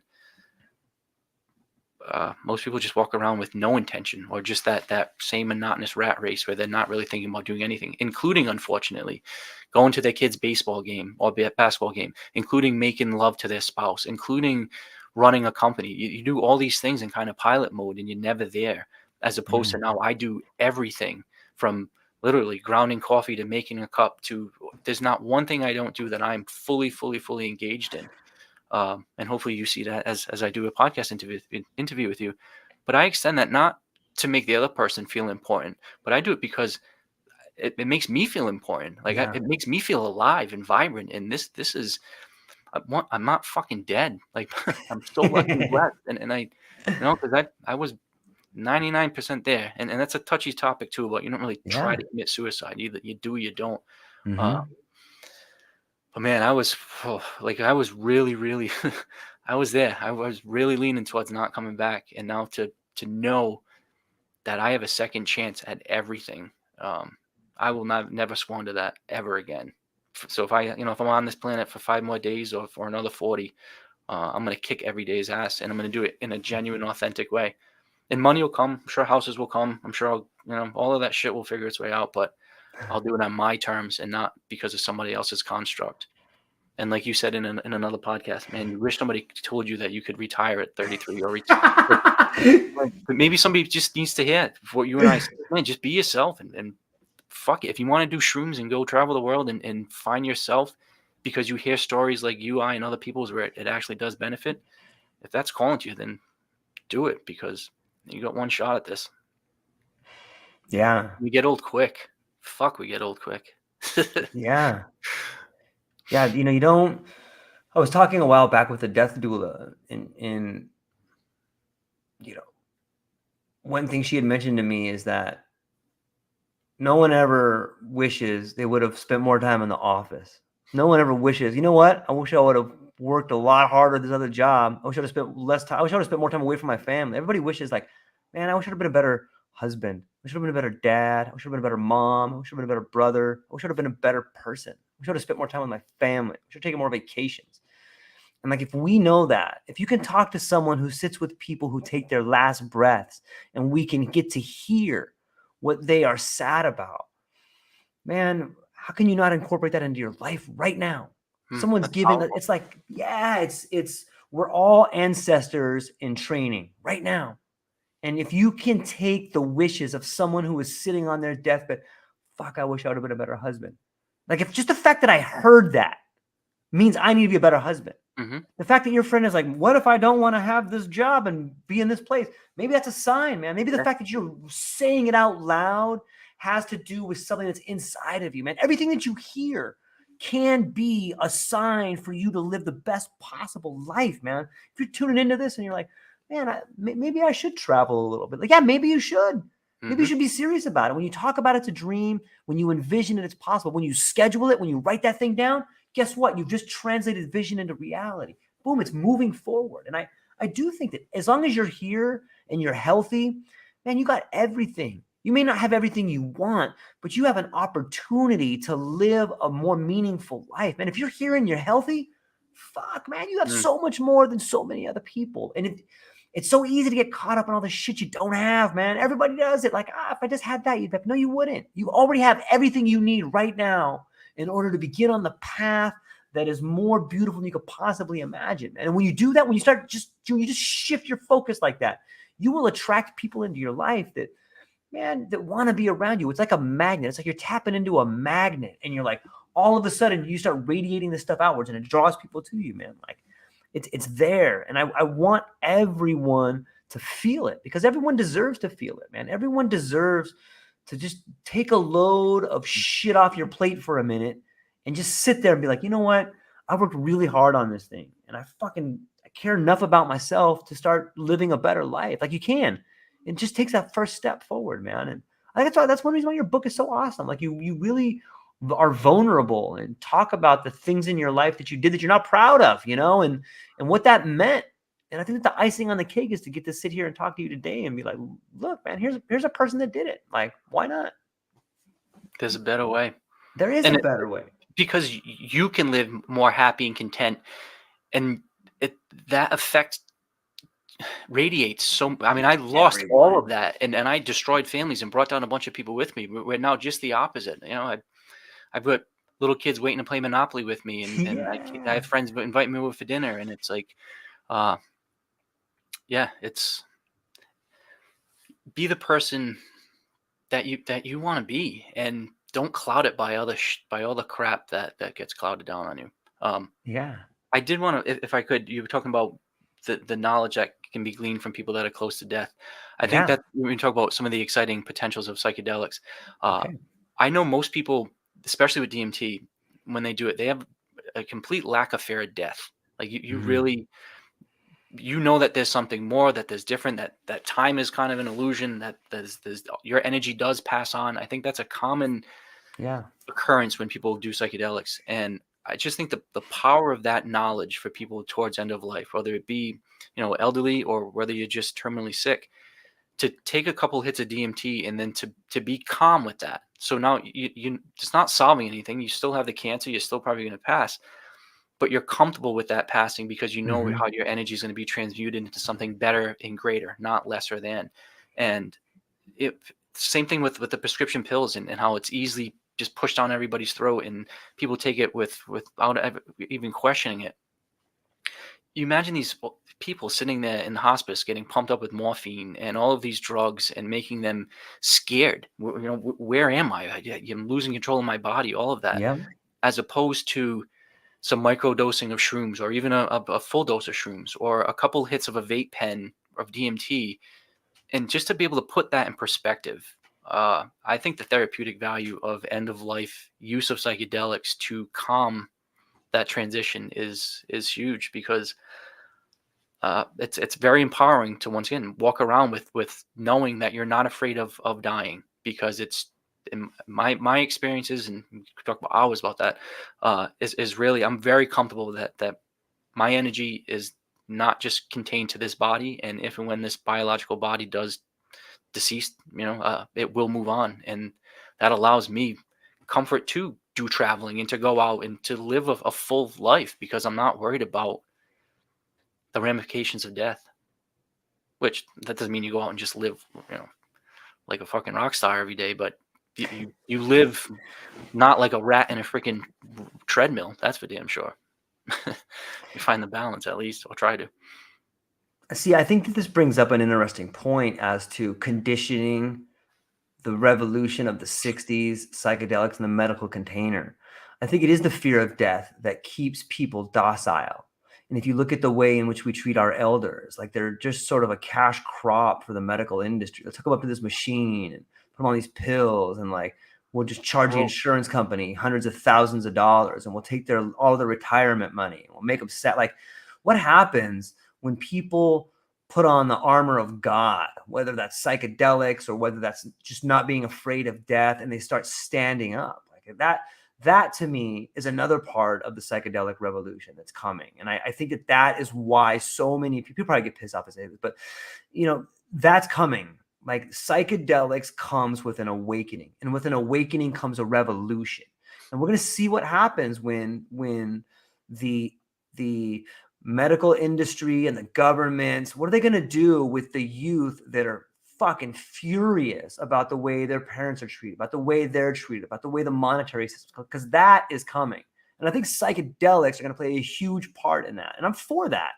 Like, I think that on some level, the idea of authority needs to be challenged at a level that it hasn't been challenged in a long time. And that's absolutely. where I think that is where the tough guys like that have gone full circle and been like, you know what, I was this guy that came off as a tough guy, or I did all this stuff the wrong way. We need every one of those guys to go through their own revolution, because those are going to be the mentors to the young kids coming up that need to understand what authority and power is.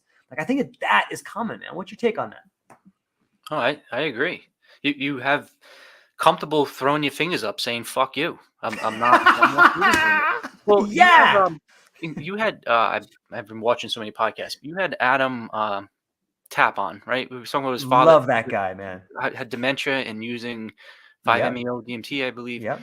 So it's something like that, where, so you're going to tell me what's best for my father? I'm supposed to sit back and watch this man disintegrate because of you Yep. said so, when, especially for someone like him that has medical training and he sees what Yep. happens. There is a better, unique way. And he'll be listening to the story on your podcast. It didn't completely solve him. He's still an old man. He's still at the, at the end of his life. That's fine. But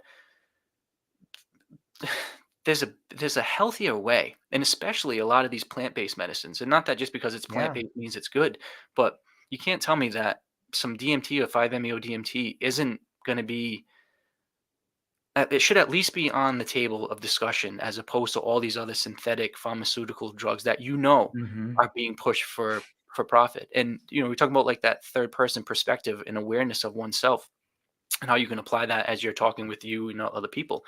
Well, you can apply that to corporations as well.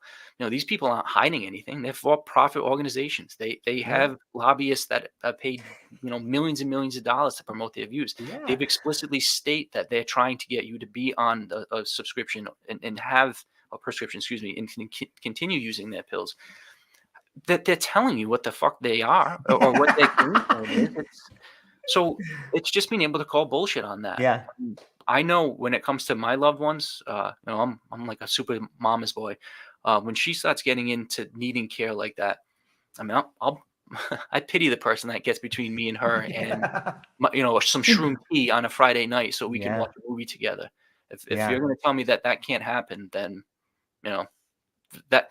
But that's where the personalities and personas like myself, where I'm not intimidated by any man or woman. I'm not intimidated by any person. And I like kind of going into a room and calling out the elephant in the room. I like having awkward conversations. I feel like if a conversation is somewhat awkward to bring up, or it's challenging to have, that means it really needs to happen. And Yeah. I'm that guy that will walk into a room and just be like, yeah, fucking fuck you, fuck you, fuck you, you're cool right there, or just, hey, this isn't right. The plan isn't just to drug everybody up with a bunch of stuff. The plan isn't to tell a young woman who's just recently pregnant, well, keep doing drugs and we'll take the baby.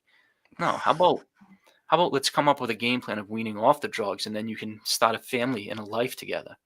And Yeah. I kiss these little kids a couple times a week, and but talking about, and this is where I do get emotional, because I don't have my own kids, and I do really love their energy, and to think that they could have been snuffed out of my life because of the medical community, or because of just not giving a person, this beautiful woman, the benefit of the doubt. Because what? Because she didn't have the money that some other women had, or wasn't wearing a fancy purse, or didn't come with a fancy car.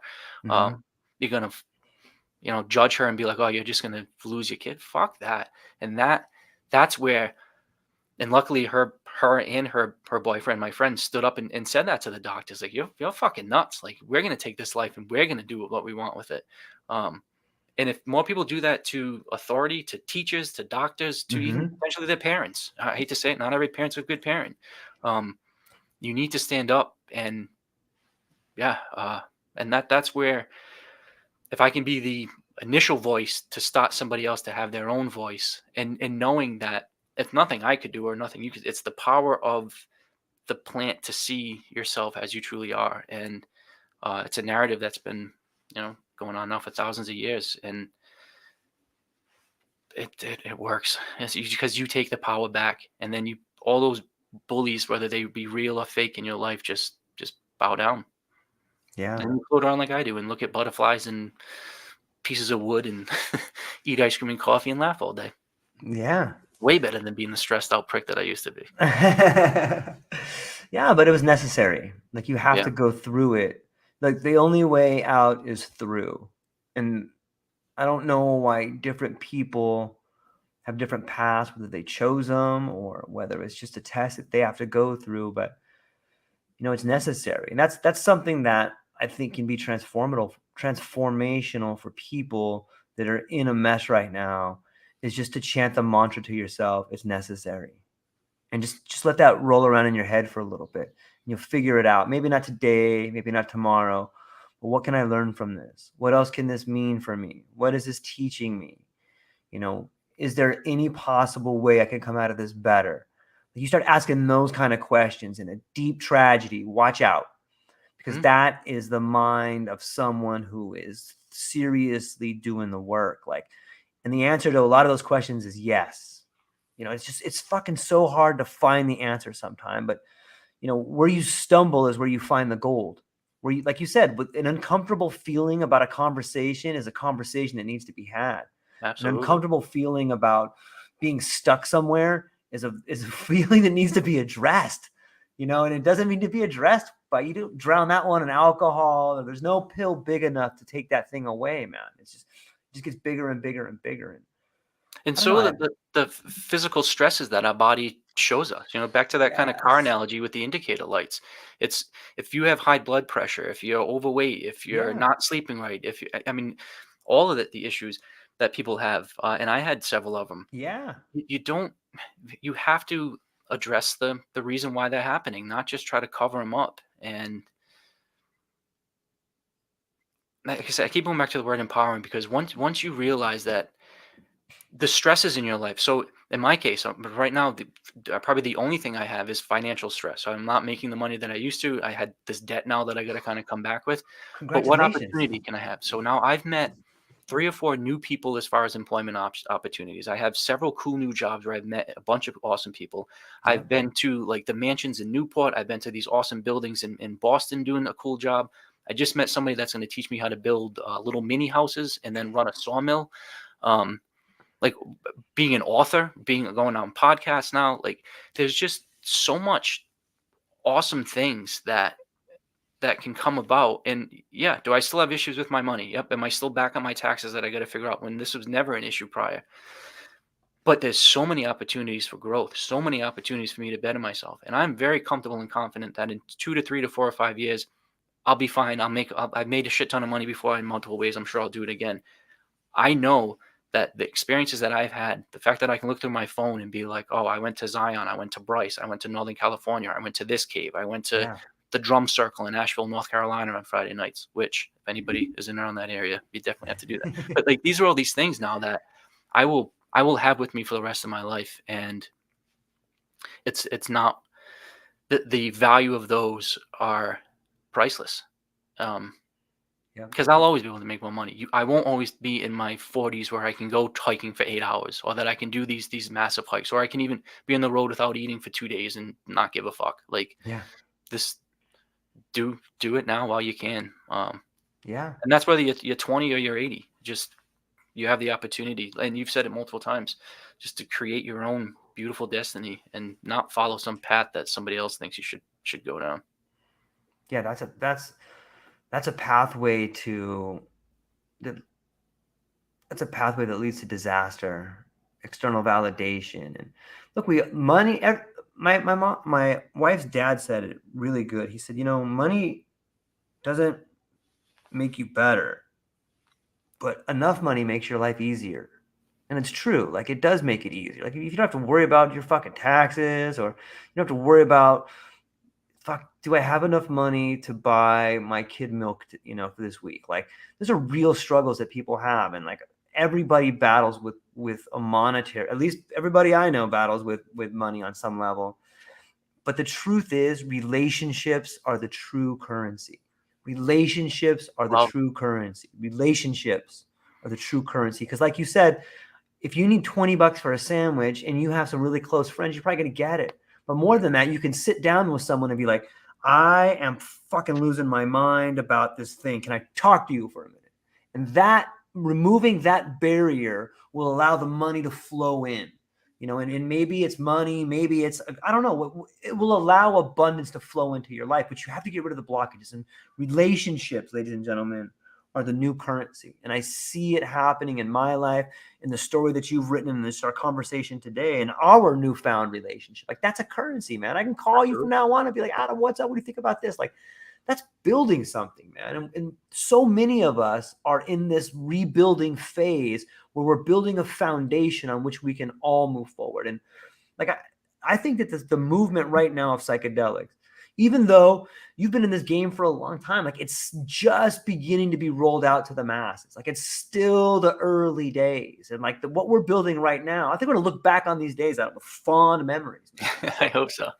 Well, hopefully, we'll be the Terrence McKennas of yesteryear, or even just these foundational people like the Rick Strassmans that have been studying Phenomenal. DMT, or even right now that there's a lot of awesome minds that are working at Imperial College, and Yes. things like that. And so where will we be in 5, 10, 15 years? And I know some obscure kid from New England that just wrote a book that had, I know right now it's minor and it's a tiny little pebble rolling down the hill, but so were all those other people 15, 20, 30 years ago. And it started with one book. It started with, like, I'm a big fan of Alan Watts, and I think I love his philosophy. Yeah. I love his speaking voice. And you watch some of his old videos when he was like this young man as a lecturer, and it's like, yeah, at some point he was just, and I know he died young too, but like at some point he was just this young guy with the balls to stand up in front of an audience and be like, yeah, no, I have the knowledge of Eastern religions and Yep. mysticism and all this shit, and I can speak in an intelligent way, and he had the balls to do that. And now, years after his death, there's so many people that have benefit from his words. And I'd like to think, yeah, these stories will help. I'm not going to be producing any scientific data. I'm not going to be, writing any of these crazy papers, but I can hopefully share my experience and give people um, just another data point to say, hey, this is another guy that it helped out, and use it to hopefully their advantage. One to either go towards my path, or one to run as far the fuck away from it as possible. But either way. So shake you out of your rut. Or you know what? Maybe if things are really beautiful and things are great, psychedelics can make him even that much more beautiful and that much more wonderful. If you already think you have a great job and great wife and great Yeah. kids, then you're gonna see him that much more truly and beautifully. So Yeah. We can't all be well, Zeus D'Apato. We all can't.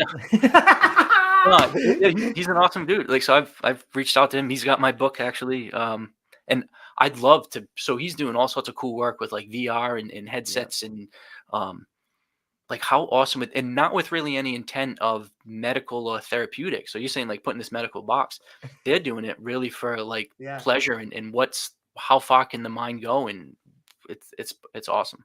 But yeah, so like where is he as a young man gonna be when he's bald and gray and old, and he's been doing this for 20 years? It's gonna be awesome. I know I want to be part of those studies. That's Yeah. for sure. Hopefully, I just got to make some money to get out there now. I don't know. Maybe your book getting there is the beginning of the bridge to get out there. Like there's something going on at in the Netherlands over there where they don't have the boundaries of, like, they can work with human subjects. They don't have to. They don't have so much of like all this red tape where they can't do anything. But Abigail Calder is working on LSD. There's so many people at Imperial College London that are doing some cool stuff, and there's people right here in the United States that are working on awesome things. Like there's the science that's happening right now is explosion. It wasn't too long ago that you would be laughed out of school and never be given a grant if you said that you took psychedelics seriously. But I mean, there's another great company called Moksha Journeys, and they're out of Oregon and Denver. Rose, an incredible woman, great story. The whole team over there, from Prema to just the whole team, is amazing. And they are using particularly psilocybin as an addiction model. And they've had people come through, like their first cohort went through, and the people that went in there with like an addiction score of 12 in the first week after going through the therapy of like, psychedelics and sitting down with their nutritionist and sitting down with the people that understand NLP, the first week, these people scored from like a 10 down to a 2. Like they're doing incredible work. And like, that's undeniable. This is the kind of thing that science loves, is this tangible thing that we can measure. Okay, well, here they are, and here they are now. Like, you can't get away from that. And even as much as some pharmaceuticals don't want there to be, a competition to their model, like it's beginning to get to the place where it's undeniable. And like, I see that future emerging. I'm so thankful for it, man. It's beautiful. There's a guy, Joe Dispenza. I don't know if you've heard Of him, read course. his. So he's a book, Becoming Supernatural, and I like his approach because he is a medically trained doctor that does use brain scans to prove, all right, in deep meditation, your brain and heart do lower at rates and become coherently connected. That your body does endogenously produce DMT when you get into these states and through breathing. And you read this book, and it's like you said, it's undeniable. So the story of the meditative monk sitting on a mountaintop 1,000 years ago and he, in this state of elated bliss, is now proven that this can happen in Northern California by some guy drinking a latte, because it's in his brain scan is proving that it went from this to this, and his breath is shown that it went. And then, like I said, to naturally pulse DMT through your body. Those are the studies that I'm super interested in, because now I want to try to not take it out of the experimental realm, but I know what I can do in the comforts of my own space, and I know how Yeah. far I can push it. But there are places like the Monroe Institute, where they're working on the brain hemispheres working in coherence together by different vibrations, or different frequencies. So I've been reaching out to them to hopefully start some of their programs, and anybody can go. It's just a matter of signing up for them. But how cool would that be? Because one of their programs is, after you've gone through some of their classes and you've kind of getting a little bit advanced, you do those same techniques while being monitored, and then you get to see how your body is physiologically changing. And I'd love to, talk about, and not that, so this would be like self-validation, not external validation, but how cool would it be to Yeah. see your own, to be like, oh no, in 5 minutes of meditation I can do this, or yeah, I know I can produce DMT by breathing, watch. And then to be like, oh fuck, like, or whatever, I your body astral projected for an hour, and it's proven, like, yeah, for that hour your body was just beating at whatever, 30 beats or whatever. Like, that's the stuff that interests me, because it's not, I can tell stories to my parents and my friends and be like, oh, you should see the shit that I see. You should see the vibrations my body picks up. But until, maybe if I come home with some brain scans and data to be like, yeah, no, look, like, this really does happen. So Yeah. yeah, I know for the rest of my life, I'm going to be dedicated to exploring my intellectual curiosity about my brain, consciousness, reality, how psychedelics work with that. But then the big picture, and I know this is, we're on common ground. How do you tie that into helping others and letting your story, um, help others process their own? And if you can do it with the loss and experience that you've had, and do it with a smile, and if I can do it with the horseshit and trauma that I've been through, and the self-destruction that I caused myself and others, and come out of it, uh, hopefully it'll give people confidence to go through that battle themselves, and to know, yeah, you're gonna walk through some shit, but you will come out with that sash full of badges that show you what a badass you are. And once with those badges, that, like I said, I'm not afraid of any individual or any circumstance bringing me down. I'm very comfortable with what the world's gonna bring me. And I think you are as well. And that's a great position to be in. Whether you're walking into a new room at a party where you don't know anybody, or you're starting a new business, or you're just walking through the woods by yourself, it's great to know that sense of self. Man, I think that's a great spot to leave it for today. Adam, this beautiful, man. I can't get over the shawl of patches on my belt, man. I feel like we've covered a bunch of them today, dude. This is so awesome. But before I let you go, man, where can people find you? Where can people get the book at? What do you got coming up? What are you excited about? So the books everywhere. So I mean, Amazon's obviously the easiest way, but Barnes and Noble sells it, Walmart sells it. If you're in New England, Newberry Comics is this really cool store. They've got like 20 different locations. It's in, I think, like 15 of their stores, so it's in a couple cool shops. I just recently put out the audiobook, so that was probably Nice. like 4 weeks ago. So I recorded that with the two other people that wrote in the book, so that was a fun experience. But this is all relatively new to me. So I just started kind of my Instagram account and Twitter, or X Twitter account. Everything's at either Books by Adam Butler or Adam Butler Books. But if you search YouTube, search me now, there'll be a couple things that come up. But um, I'm interested in collecting stories. And if anybody has any cool stories, then please share. My email, Adam Butler Books at gmail.com. I'd love to hear your story and other people's, just to add it to my data points of that this is the right path. I am writing another book, kind of to do with the integration of all this information, because that first book was like, holy shit, this is me. I just blew up fucking everything, like fucking destruction story. Where now I kind of want to make the next one Yeah. a little bit. How do you put this all into place? But also at the same, there's some really good books out there by medical professionals that are 300, 400, 500 pages thick. I want to make this one an approachable field guide that's fun, that speaks like I do. That makes it kind of accessible and approachable. But man, so now you broke your fucking mold. Now you got to fix it.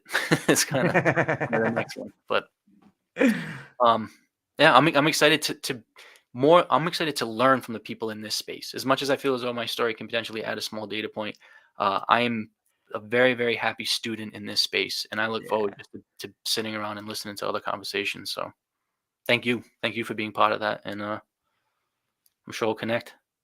If you come to Yeah, man. England, I'll buy you a sandwich. If I go to Hawaii, maybe you'll buy me one. Of We'll have course, man.